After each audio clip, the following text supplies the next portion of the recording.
Yeah, so welcome everyone to the Applied Algebraic Topology online seminar. The speaker today is Álvaro Torras Casas, and the title of his talk is The Persistence Mayer-Vietoris Spectral Sequence.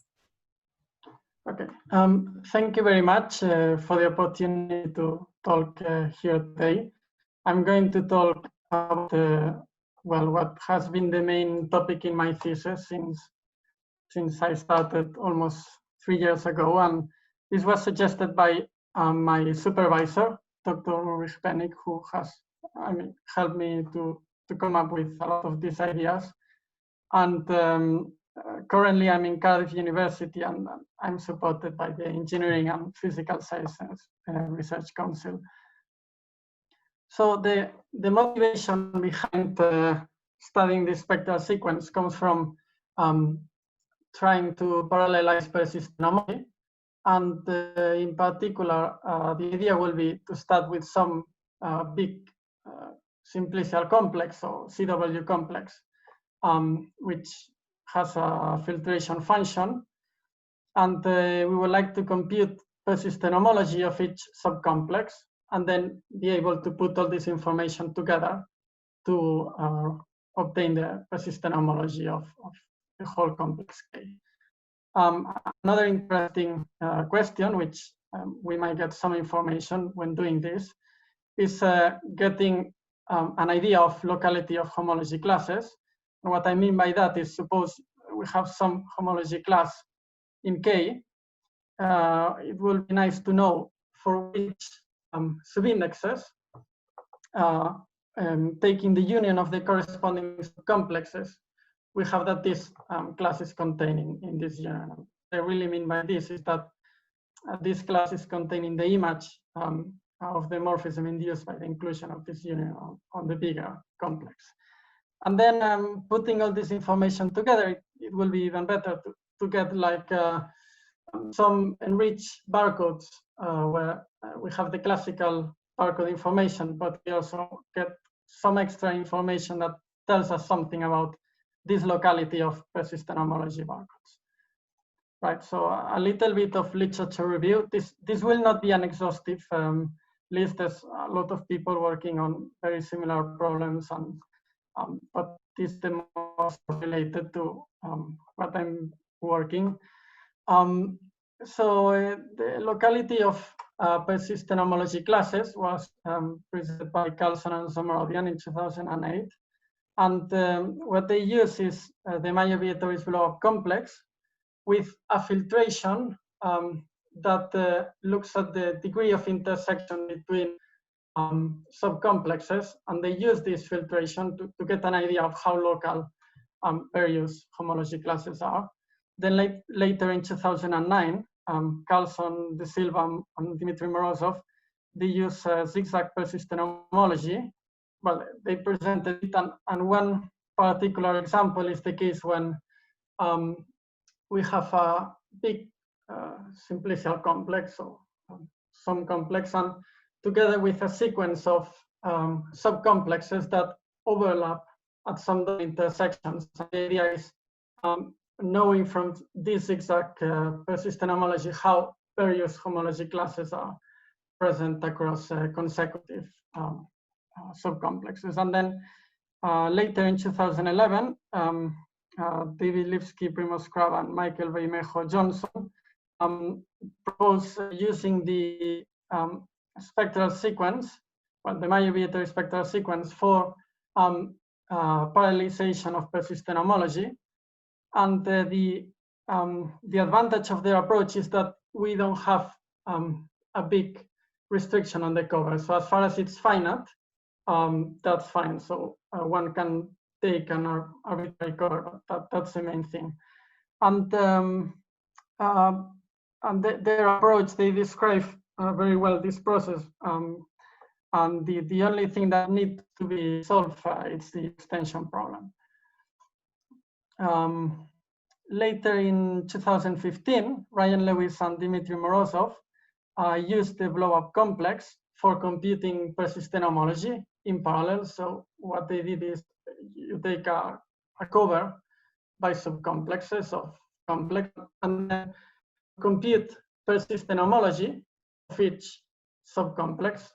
And this step is equivalent to computing the first page of the spectral sequence. And instead of computing consecutive pages, what they do, they looked at putting all this information into a big matrix, and by doing very efficient reductions, they were able to obtain a very good algorithm. Later in 2016, Vidit Nanda, Robert Grice, and Justin Curry used discrete mode theory for computing cellular shift homology, and one of the main applications was computing the second page of the spectral sequence. And what they did is computing homology in a distributed way, where I can first compute the homology of each subcomplex, and for computing the second page, they used this approach of discrete mode theory that they presented. And in order to have that the spectral sequence doesn't need more pages to be computed, they use an hypothesis that asks for the cover to have a one-dimensional nerve. And for that, one needs to have a cover where triple intersections are not present, so higher intersections between complexes are always empty. And later in the doctoral dissertation of Hirang Yoon, she solved the extension problem and used this approach of Vidit Nanda, Robert Grice, and Justin Curry to be able to parallelize persistent homology, but for this particular case where the cover has a one-dimensional. Now, I'm going to state a bit more concretely what is the aim of my work. And Álvaro, really quickly, the internet is good but not perfect. So if you don't mind, I'll have you and me and Elkanon. We'll just turn off our videos. Is that all right? And we'll just do pure audio, and we'll interrupt if needed. So. Yeah, I totally understand. So I'm going to turn off my video. Can you hear me? Yes, we can. Okay, perfect. Yeah, I was not sure because suddenly all the video disappeared. And okay, perfect. So what is the approach I'm going to follow? So again, we have some big complex, which can be a CW complex, cubical complex, together with a filtration function. And we want to compute the persistent homology. However, this could be too big. And well, there's many approaches that one can follow, but the one that we are going to do is look at computing persistent homology locally, and hope that if we have a lot of information, this step will reduce the information substantially, and then focus on merging this smaller information. So now I'm going to explain the Mayer-Vietoris spectral sequence, but for making things simple, we are going to forget about filtrations for a few slides, and we fix a base field F. So to review a bit, a chain complex will be a sequence of vector spaces together with linear maps, which is bounded on the left. And this means that the composition of any two consecutive differentials is 0. And then we also have the augmented chain complex that has a copy of the field on the left, together with an augmentation map that sends some standard basis in the 0 degree to the units in the field. Right, so we start with this complex which is covered, which basically can be written like this. And then an important object that is associated, and I have mentioned earlier, is the nerve. And this is a simplicial complex where the simplices have vertices on the indices of the various subcomplexes in the cover. And we have a simplex in the nerve whenever its corresponding intersection of subcomplexes is non-empty. Then another important object here for us will be taking for each cell in K, we obtain a subcomplex, corresponding subcomplex in the nerve that it contains all the simplices in the nerve such that S is contained in the corresponding intersection. And because some cell will always be contained at most at some intersection, one can see that these are always isomorphic to some standard L simplex for L ranging up to the number of subcomplexes that we take in our cover.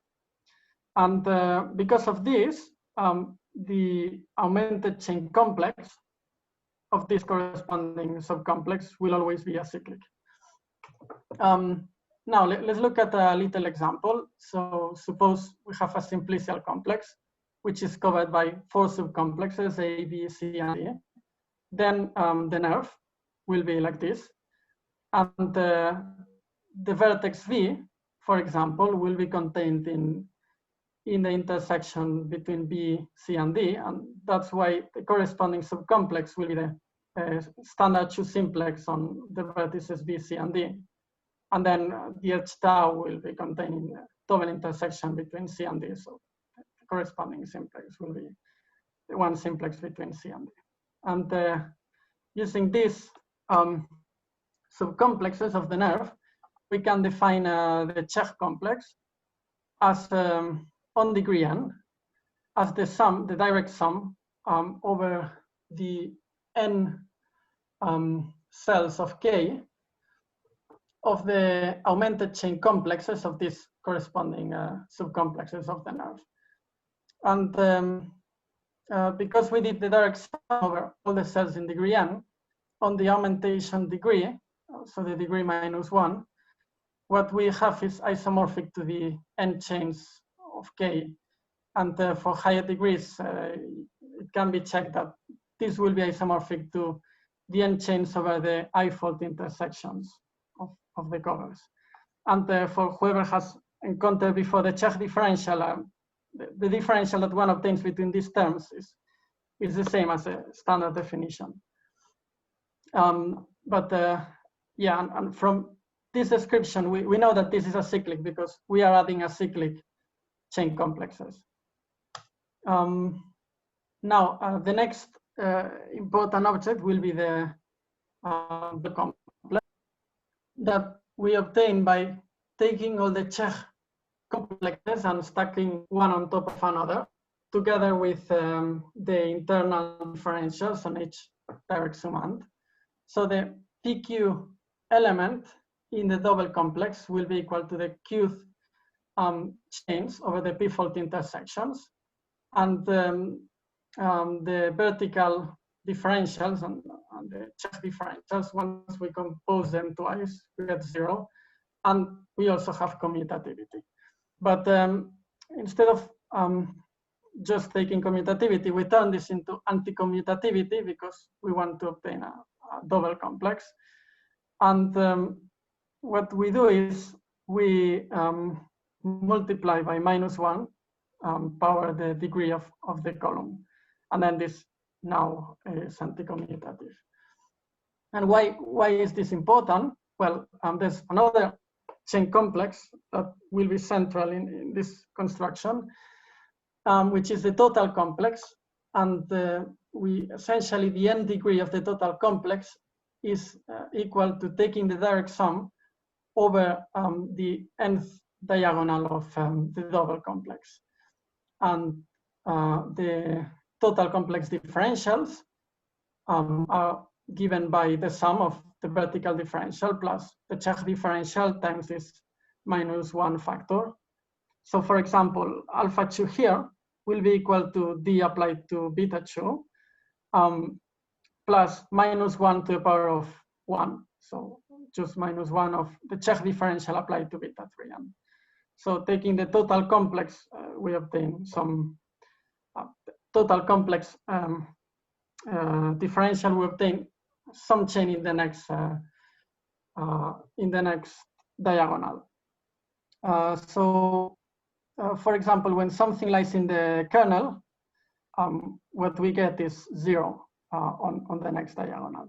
And this total complex is a chain complex differential in the sense that if we compose it twice, we get 0. And the reason for this comes mainly from the anti-commutativity that I showed on the previous slide. And we have also seen the exactness of the chain of the Czech chain complexes, and that's one of the main reasons for this theorem that says that the homology of the total complex is isomorphic to the homology of K. Now, we have turned our original problem, which was computing this group here, into computing the homology of the total complex. And well, a priori, this is not making things more simple because this total complex is a lot bigger than K. And for example, computing the kernel, you have to look at many arrows, and it doesn't seem to make things much more simpler. However, the spectral sequence gives us this step-by-step procedure that allows us to compute this homology in a very methodic way. So before introducing the spectral sequence, I need to talk about filtrations in the double complex, and in particular about the vertical filtration, where the second level of the vertical filtration in the double complex takes the first 3 columns, because the first one is counted as index 0. And then, for instance, if we take the third level filtration, we quotient out by the second level filtration, we recover the third column, the double complex. And this filtration, well, it's indeed a filtration because, for instance, the vertical differential and the horizontal differential sends things that stay in the filtration. They don't leave it. And this is inherited by the total complex in the following way. So the R level of the n degree of the total complex will be the n diagonal up to the R column. So why is this important? Well, as I mentioned earlier, computing elements in the kernel, we start from some chain here, and we want to make sure that everything goes to 0. And this filtration, we can use it as a middle step. So what we do is we look for elements in the total complex that are 0 up to some filtration. And these are exactly what these ZRPQs are. These are elements in the P plus Q diagonal of the double complex, such that they are not 0 up to the pth column. And their image will be non-zero up to the P minus 1 column of the next diagonal. So for example, if we start from Z1 to 2, this will lie on the 4th diagonal because we take 2 plus 2. And it will be non-zero up to the second column. Remember that the first column is counted as 0. And its image will lie on the next diagonal, but will be non-zero only up to the first column. And similarly with Z2, 3, 1.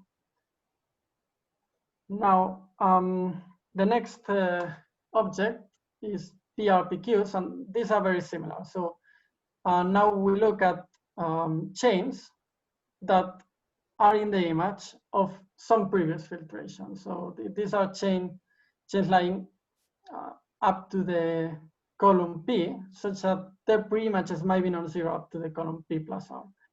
And there's this nice relation between the Zs and the Bs that I indicate here with colors, that essentially says that the image of Z1 to 2 is equal to B1, 1, 2, and the image of under the total complex differential of Z2, 3, 1 is equal to B2, 1, 2.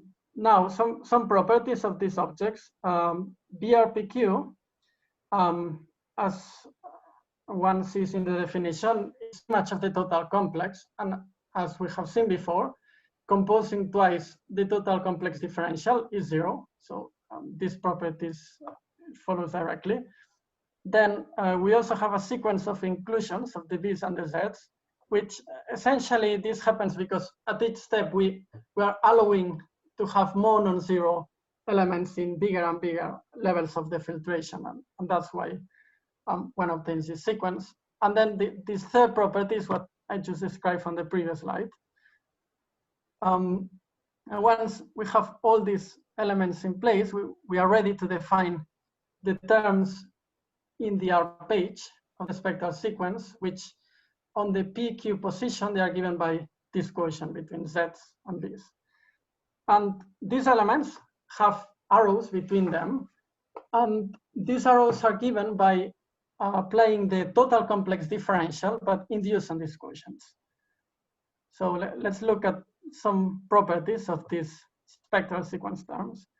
So in general, for the R page, the arrows will go from the PQ position to the P minus R, to the Q plus R minus 1 position. So in the 0 page, all arrows go vertically down. On the first page, the arrows go from right to left. And then on the second page, they follow a chess knight move, and on higher pages, they always follow this role here.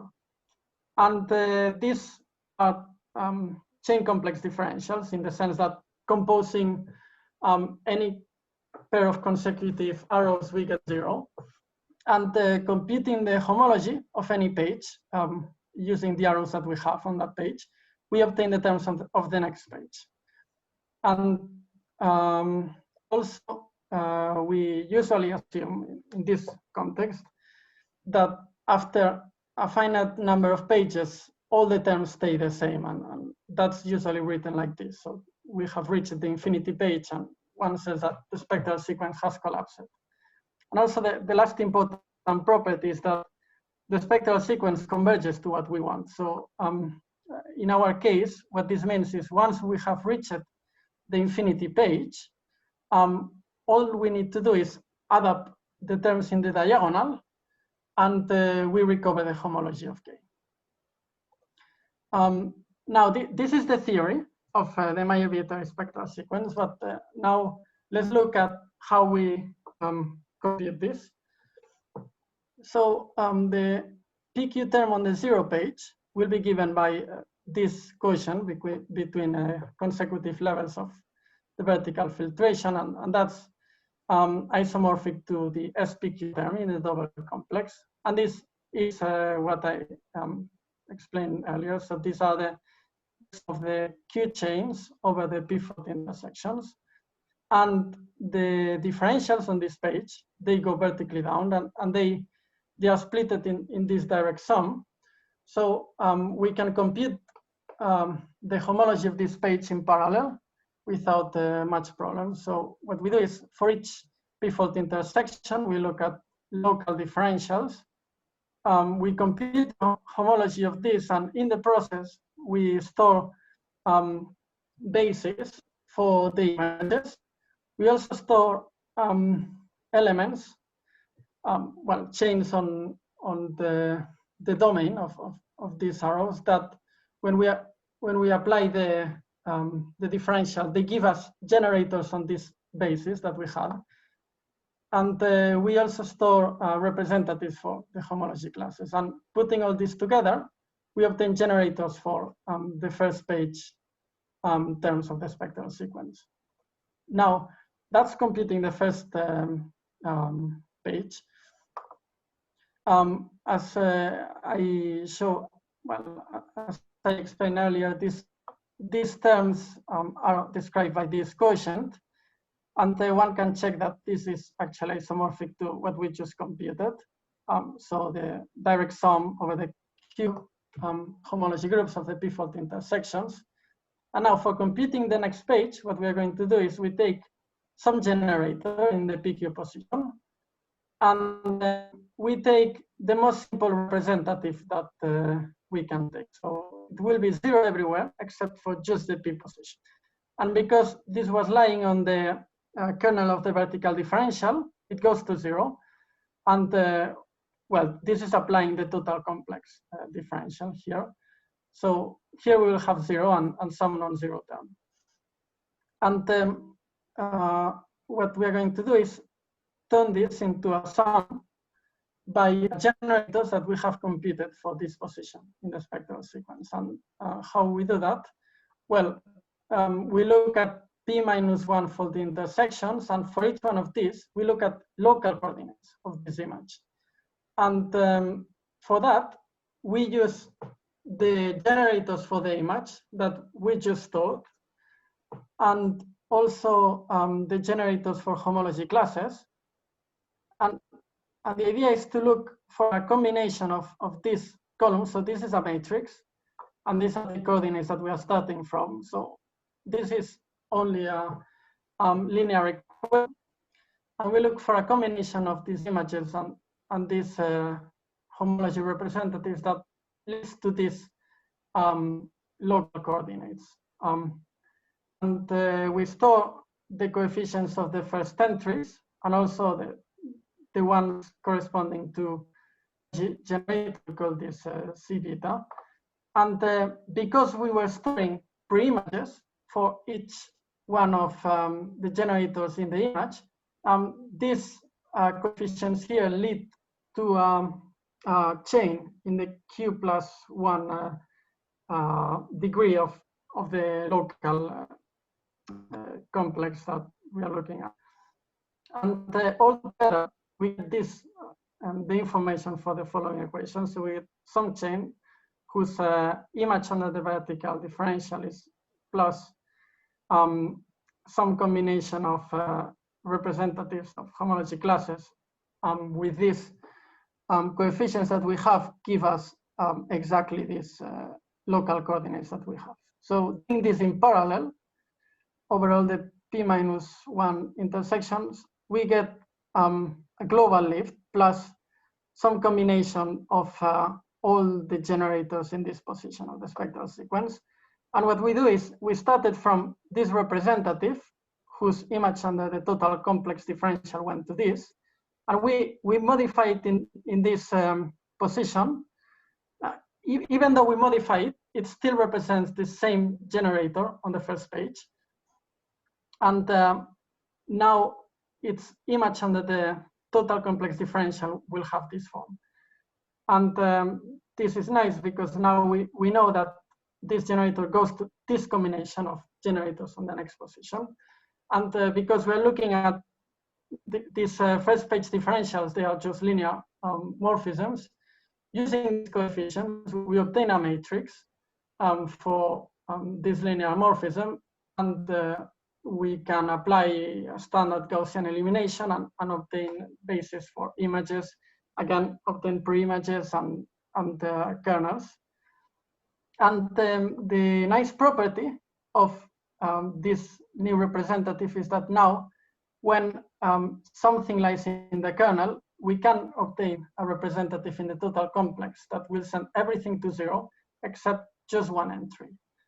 And why is this nice? Well, we can repeat the same procedure now for computing the third page. So after doing this, we compute homology of these horizontal differentials. We obtain the terms on the second page.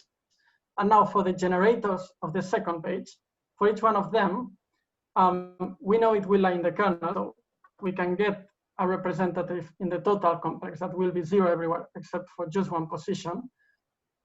And for this position, what we do is we first solve local linear equations to obtain coefficients for the homology generators.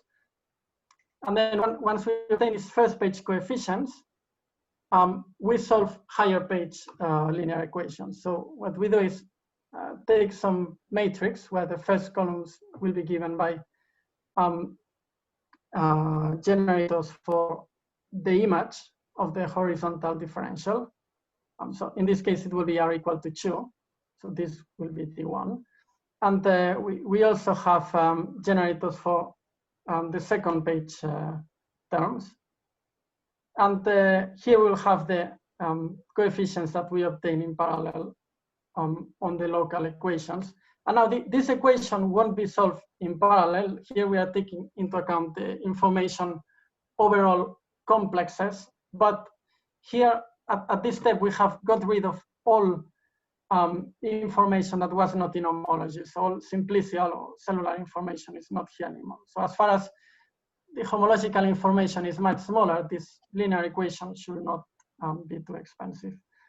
And solving this, we obtain coefficients for these images and for the generators, and we adjust the representative by doing something very similar as before. So we add a new entry, but we also need to add higher page information. That after we do this, when we compute the next page, we'll have the same scenario. So we'll have some element in the end diagonal of the total complex whose image will be 0 everywhere except just one entry, and that's the thing. So this entry we can solve first local linear equations and then solve consecutively higher and higher linear equation and higher page linear equations and keep readjusting representatives. And we do this until the infinity page. And this solves so this computes the spectral sequence for all pages, and at the end we recover the homology by only adding the diagonal. So this will be for the case when we are not looking at a filtration and we have homology on a field.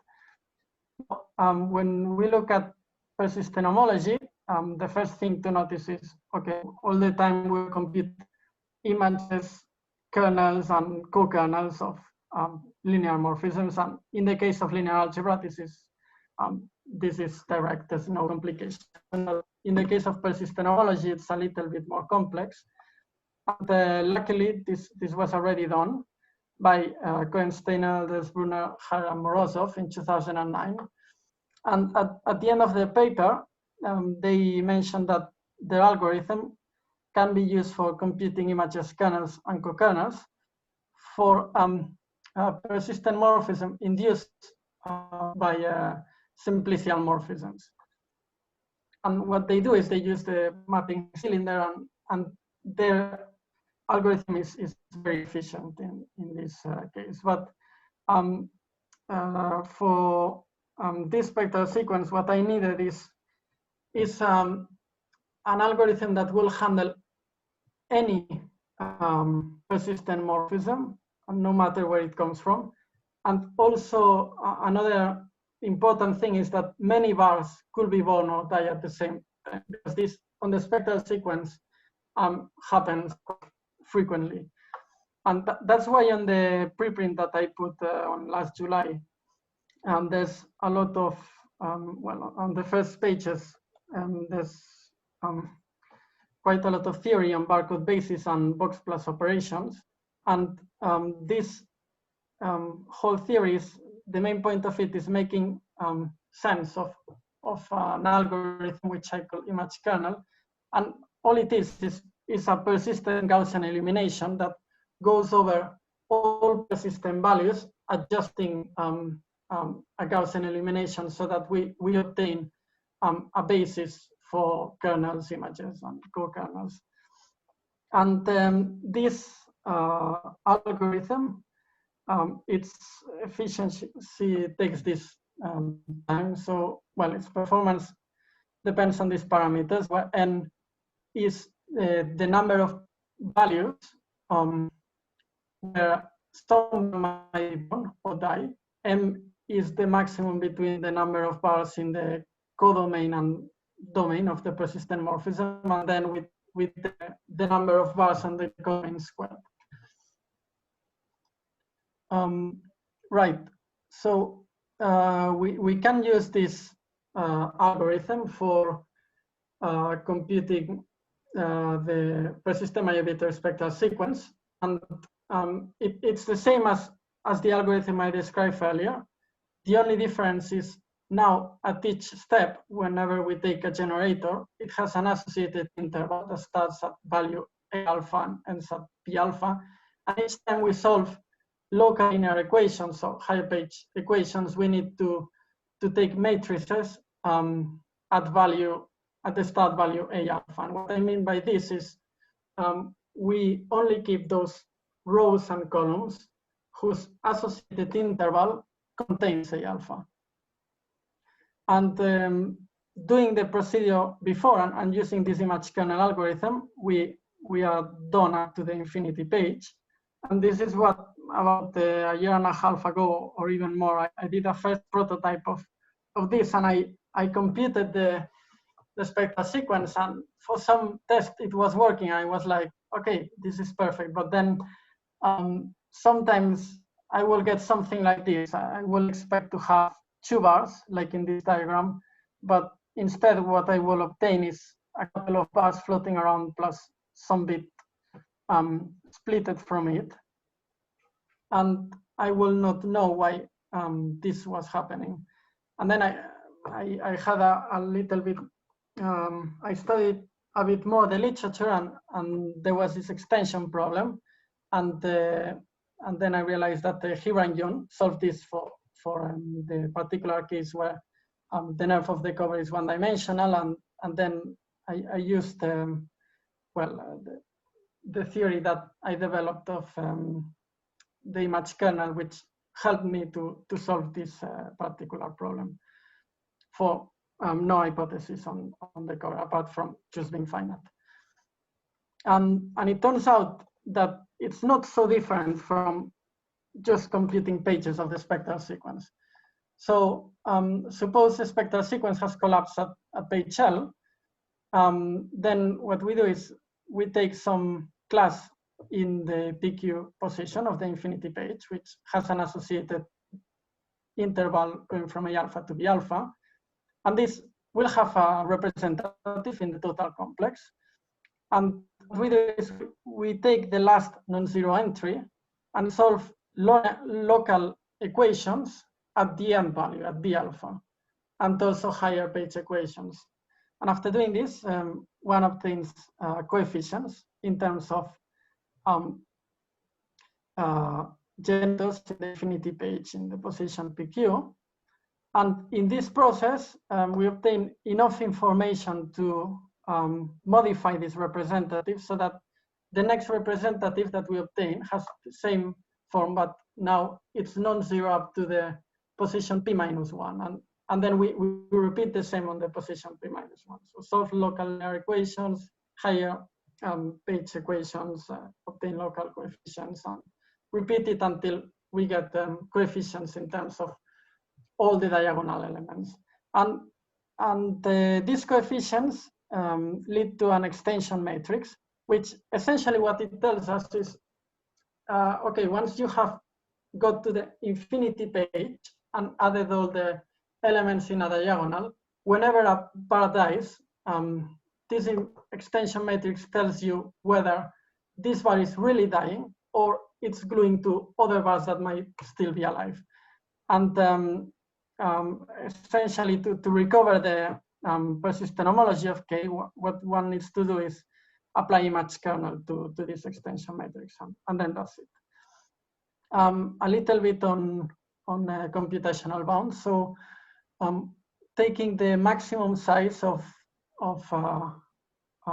any degree of complex, and also taking the number of non-trivial persistent homology bars over all covering elements. So for example, if this could be the number of non-trivial 1 bars over all covers of our subcomplex, then taking these 2 parameters and doing some general assumptions just for the purpose of getting a nice formula, but there's a more concrete formula in the preprint. This algorithm takes around this time, so it's cubic on the size of the local complex, and then it takes 4th time in terms of the number of overall non-trivial bars over all the data. This 4, I think it can be improved because, again, this image kernel algorithm that I described here is the main purpose behind it is trying to make things work, but I think there's a lot of room for improving these bounds. Right, now a little bit on the first prototype of this idea. So the first thing to say is the implementation that currently is in GitHub, it's much complex because it uses another approach to spectral sequences. Here I'm using directly the terms that RPQ and BRPQ. In there I use a different description, which at the point was, yes. Excuse me. So we have one question from the audience. You said Yes. you observed the extension problem where it corresponded to an edge in the nerve complex, if I understood you correctly. Are you sure? Can you prove that there are no more complicated versions of the extension problem that can show up? Let me check. You said the extension problem where it corresponds to an edge in the nerve complex, if you understand it.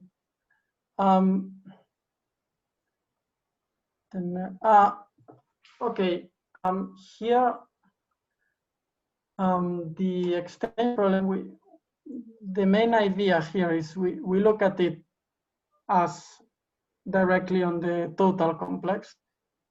So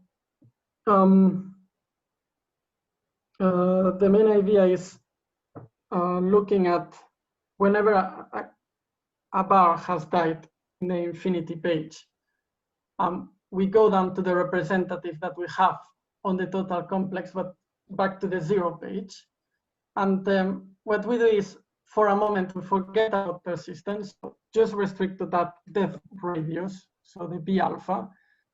And so all these computations here, they are all taking place at this depth value, B alpha. And what we are doing is essentially we have total complex representatives for generators in the infinity page that are still alive. So we try to write this. Well, essentially what is done here is write this representative in terms of the other representatives plus images of the total complex. So the reason why this solves the extension problem is because we have written it down. So we have managed to write down this total complex differential in terms of representatives of other classes plus this image of the total complex differential. So they are equal in homology. I hope that solves a little bit the question, but maybe I'm happy to have a chat later if this is not clear. I think so. This approach is the most quick to explain, but I personally like more the one I put on using an alternative description of spectral sequences that for me is more intuitive, but maybe some people told me this was more intuitive for them. I did that solve? Well, okay, I'm going to continue. So this is the prototype, which currently is not very efficient, but I want to put this implementation here using the Z's and the B's so that this becomes much more parallelizable and much more quick. Just a first example. So we take the torus with 200 points on 3 dimensions, and then I broke it down into 8 cubes and with some overlap, and then computed the Vietoris-Rips complex up to radius 1.6, and only allowing simplices up to dimension 3. Then the first page has, on different positions, has this number of bars. And after computing the second page, and many of these type, and what we obtain is, okay, the 0 page differential, no, the 0 persistent module will have 201 bars. And then the first one might have 12 non-trivial extension problems. And when checking the barcode, a few of these bars haven't glued yet to anything, but some of them have glued to some bars. And the red section, these are bars present in between these 12 bars, and then the blue comes from these 85 other bars. And what usually happens is this. So we have some cycle that might be broken into few covers, and suddenly it breaks into 2. Sometimes this happens, which I'm not sure. It could be because the implementation still needs to be improved. Then another example is taking the unit cube with 91 points and 8 cubes covering it, and then we take up to radius in the Vietoris groups complex, radius 0.39. Then the first page will have this amount of bars on different positions. Then the second page has these bars, and then there's a possible non-trivial differential going from this position to this one. And it's actually non-trivial because we can see that the numbers are going down. And yeah, so here there's 7 possible bars that might have a non-trivial extension problem. And here there's also a few non-trivial extension problems. In here, in the first dimensional persistent homology, one can see that all these 7 bars are glued to bars on the previous diagonal term. But in here, no extension problems were solved, but essentially because here my computer crashed. So I couldn't check, but it will be nice to see extension problems in this dimension. Some work in progress that I'm working now. So the first one is obtaining stability results, especially for these breakpoints. Depending on how one moves the cover or the original filtration in the complex, how these middle points will change. Also, given the same data, but changing different covers, how the result will differ in terms of the ranks around the spectral sequence and the different barcodes. And also, an important one will be to have a PerMaViss version where these theoretical bounds that I had here are checked, and that's one of the main directions right now. And yeah, so this is my email, my website, where you can check for the preprint and some other things. Okay, thank you very much for listening and for your patience. Okay, thank you. So before we go to questions, I would ask everyone to unmute themselves so that we can clap for Álvaro.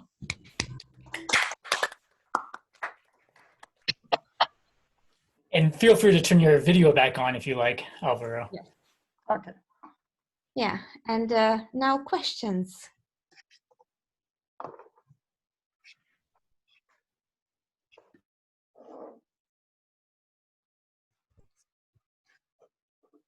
So yeah, so remember, so feel free to type your questions into the chat window, or you have to unmute yourself to ask.